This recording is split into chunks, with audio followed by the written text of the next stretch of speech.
Jewish exiles from Babylon rebuilt the temple, rebuilt the temple, rebuilt the temple. For millennia, the construction of the temple has never gone unnoticed in Jewish, Islamic, and Christian history. Amidst the ongoing controversies, Elon Musk made a shocking revelation. The ceremony for the third temple has just happened.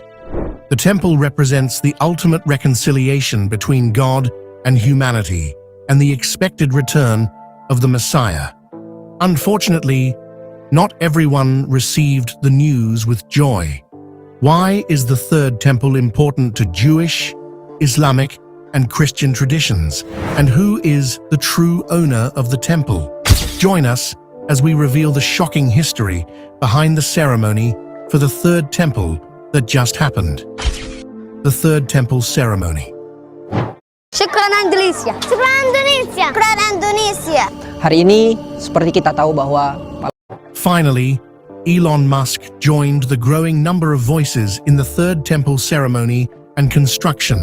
According to media reports, the Temple Institute and several Jewish patriots led the ceremony. If you are unfamiliar with Jewish traditions, the ceremony is the first step towards constructing the Third Temple. According to a professor from Bar Ilan University, the ashes of a heifer slaughtered during the ceremony could be used to make cleansing water enough for 660 billion purifications. The first set of people to be purified are the priests, followed by everyone who wishes to worship in the proposed temple. Although the traditional site of the ritual is the Mount of Olives, the Temple Institute decided to use an adjacent site due to ongoing controversies on the ownership of the Temple Mount.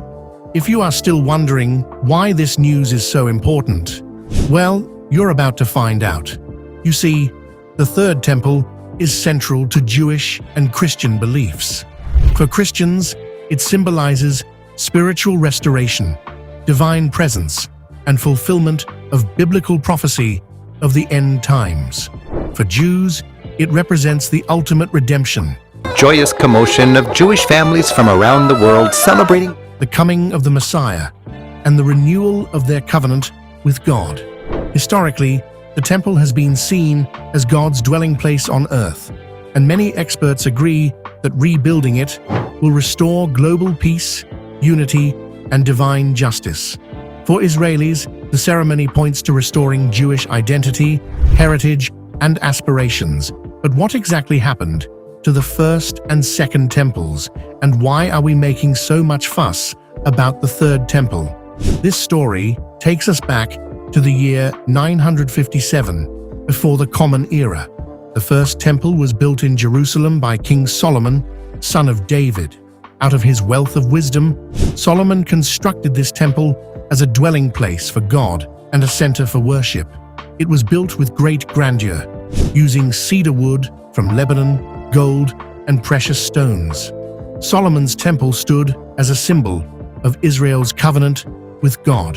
This temple housed the Ark of the Covenant and became the heart of Jewish spiritual life. The first temple stood for nearly 4 centuries until it was destroyed by the Babylonian king Nebuchadnezzar II in the year 586 before the Common Era.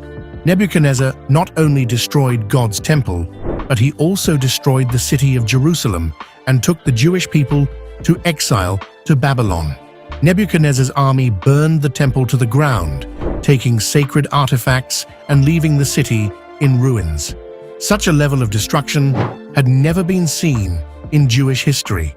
After 70 years of exile, the Jewish people returned to Jerusalem under the decree of the Persian king Cyrus the Great, who permitted them to rebuild the temple.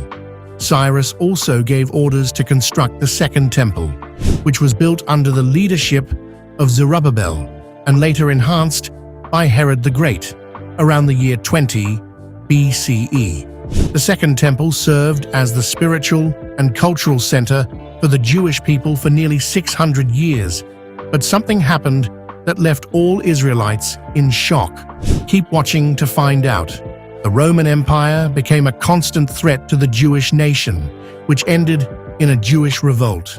In 70 CE, the Roman general Titus, under the command of Emperor Vespasian, besieged Jerusalem. His forces destroyed the Second Temple during this conflict. Remember that Jesus had already prophesied that not one stone will be left upon another.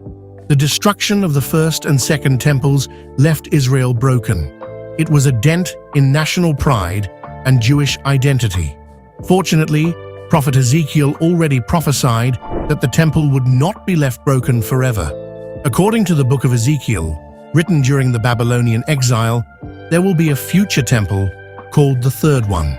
In chapters 40 to 48, Ezekiel describes the temple structure as grand and precise. For centuries, this prophecy has kept the hope and faith of the Christians and the Jewish people about the eventual restoration of the temple in Jerusalem. According to Maimonides, a 12th century Jewish philosopher and scholar, the building of the third temple is one of the primary tasks of the Messiah. Israelites believed that the third temple would stand as an eternal structure